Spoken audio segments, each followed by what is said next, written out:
Ang ganda nga pero saan ako hahawak?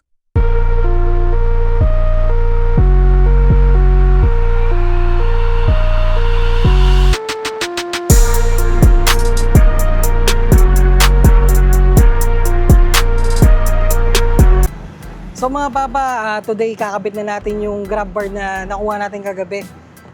Napakadali lang naman ito ikabit. Tatanggalin lang natin yung grab bar delete tapos ilalagay na natin siya. Reason ko nga pala guys, kaya ako magpapalit babalik ko yung grab bar kasi meron na akong kasama sa likod na nakaangkas. Kaya papalitan ko na siya. So, ganun lang naman, tatanggalin lang naman dyan guys. Ito, 1, 2, 3. Ang isa pa nga palang dahilan guys na kaya itong grab bar na to yung napili ko is yung grab bar na to galing tong Thailand. Legit Honda parts talaga yan guys. So guys, ang unang option ko noon, bumili ako ng second hand na grab bar tapos ipa-powder coat ko. Kaso nga lang, ang problema ko noon, hindi ko sure kung gamit na yung grab bar, may mga tama. So nag-decide ako, tsaka yung cost ng pagpapa-powder coat pa, bibili ka ng grab bar, magkano rin, tapos papa-powder coat mo pa. Unlike dito, sa pakita ko sa inyo guys. So ito nga pala siya guys, yan. Manipis lang yung pagkaka-powder coat dito. Tsaka ito yung original talaga na pang glossy black sa Thailand. Ito talaga yon, original paint talaga to. Unahin muna natin to. Siyempre, ilabas na natin yung mga pangmalakasang tools natin na ayun, malakasan na puro, ano ba to? Kalawang.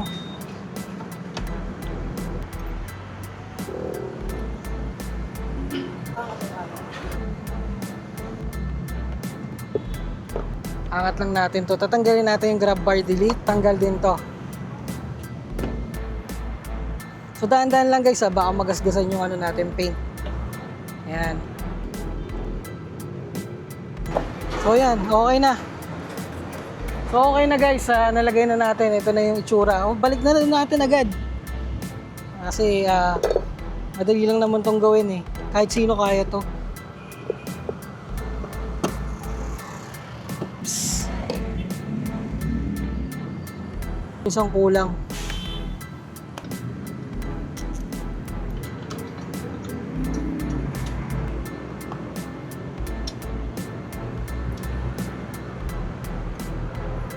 So, higpitan na natin. Unahin natin yung gitna. Na mahigpit yung pagkakagawa natin. Alright, tapos na tayo guys. So yan, grab bar delete. Deleted na.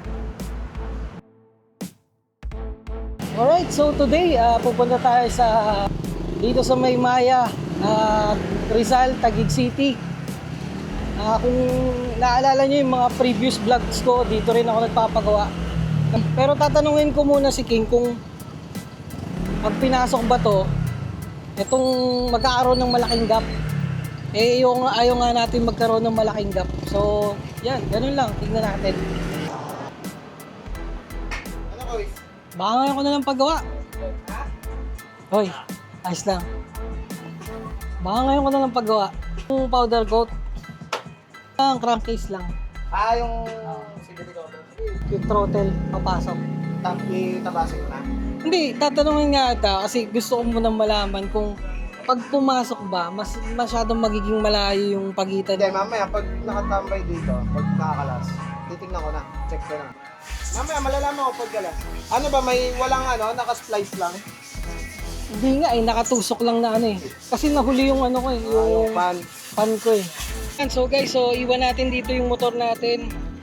Ito si sir to, kulay white. Yan, sama kita sa vlog kulay white to na na Giorno. Nandito din kasi na-aksidente yung motor niya. Buti si sir safe. Lang naman, may humiram daw sa kanya tapos nagasgasan yung kabila. Pero now all goods na yung motor niya. Makakatulog na ito ng mahimbing siya. Powder coat natin yan. Tapos ito, papapasok natin sa loob. Yun, mamaya ayos na agad itong motor natin. Ano oras? Alas 6. Kabig! Pa-powder coat pa yung practice. Sige. Powder coat natin, wag na lutuin sa oven. Paano? Powder lang nakalagay. Painitin mo na lang yung pangkilay para maluto. King, thank you. Ingat, ingat.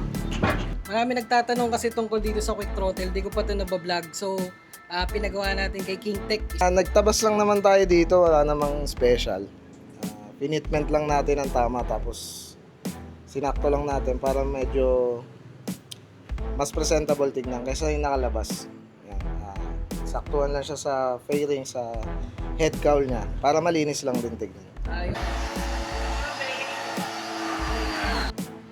So alright guys, kung makikita nyo dito yung gawa, 0-0 talaga. Wala talagang gap. So kayo na lang bahala kung saan kayo magpapagawa. Pero para sa akin, ito talaga yung best kasi kung nakikita nyo, 0-0 talaga siya. So guys, meron pala sila dito na powder coated din na two-tone. Black tsaka yellow, black and yellow yan. Ito yung kapares niyan.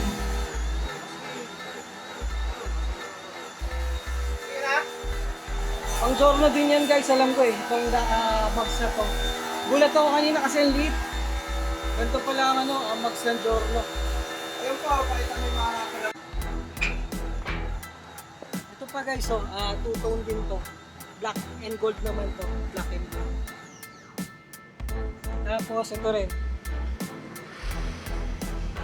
Blue and orange yan. Yung ginamit nga pala naming powder doon sa crankcase niya is lacquer black.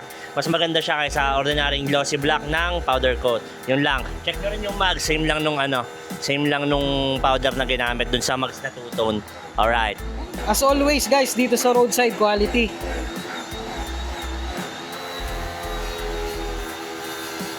Mamaya punasan natin. Di pa yan goods. Ano yung fingerprint?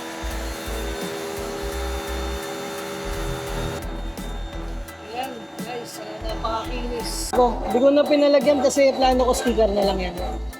Kasi baka magpalit-palit tayo ng concept. So pwede natin palit-palitan ng sticker lang. Ito siya guys, kung makikita nyo na same nag-complement siya dun sa kulay ng motor natin, and also functional na siya. Pwede nang kumapit yung OBR natin dito kung sakaling nakangkas siya. And dito naman sa crankcase, same. Nag-complement na din siya sa kulay ng motor natin. Kasi before, puro gas-gas to guys. Itong crankcase na to. And ang plano ko, kung napapansin nyo dito, meron siyang Honda. Hindi ko na yan sinama sa powder coating. Kasi may chances na magpalit ako ng ng concept. Para ang gagawin ko na lang dito, ang original plan kasi dito is black, tapos gagawin tong teal. Itong Honda na logo na yan. Pero sabi ko wag na, ibuo na lang na black. Tapos itong Honda to, lalagyan ko na lang to ng sticker. Kung ano yung concept ko para sa sa motor natin. So may order na ako nito, parating na siya. At siguro yung parang hologram or parang hologram na silver pa din naman. Gusto nyo din ng ganyan, reach out lang kayo kay King Tech tsaka kay Don sa roadside detailing.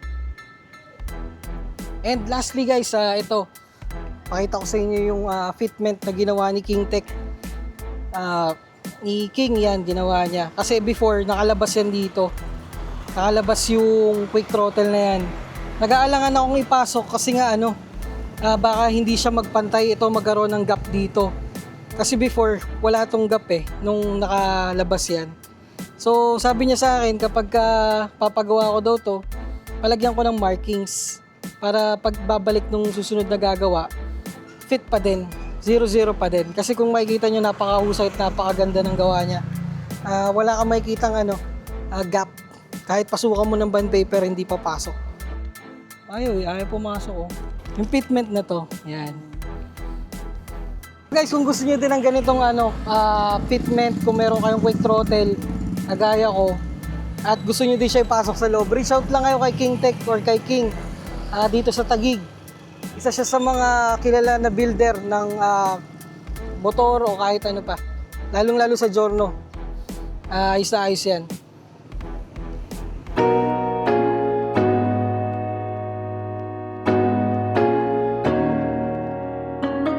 So guys, ayun, dito ko natatapusin yung vlog natin. So laging tandaan, Sa kwentuhan kahit ano, kay Papa Vlog yan. Follow for more.